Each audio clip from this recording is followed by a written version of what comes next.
In this video, we're going to talk about the VS Code extension for Scalr, which helps your developers reduce the amount of context switching that they need to do when developing Terraform or OpenTofu with Scalr. So to get started, you first want to install it through your VS Code extensions, and you search for Scalr, you'll see that pop up, and you'll have the option to install, which we've already done. Once it is installed, you'll see the Scalr icon pop up, and the first thing that you're going to want to do is authenticate. So to authenticate, you only need to put in the account name. You don't need to put in .scalr.io, as that will resolve for you. And then you want to paste in a token, whether it's existing token or you're going to generate a new one. And in this case, we're just going to jump into Scalr here, and we'll go ahead and generate a new token for this. Paste it into VS Code. This is then authenticated for us. And now we see a list of all of our workspaces. Now, for users that are going to have potentially hundreds or thousands of workspaces, you have the ability to filter by environments or workspace ID. In this case, I want to filter by my environments, and I'm going to select my research and development environments here. Once we have all of our workspace listed here, you can actually click on those workspaces, and you'll see this Runs tab.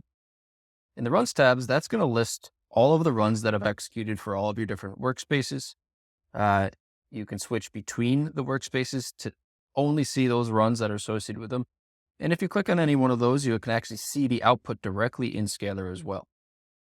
Now, if I want to execute a run from Scalr, all I have to do is click this play button, which gives us the option of plan and apply, plan only, refresh only, or destroy.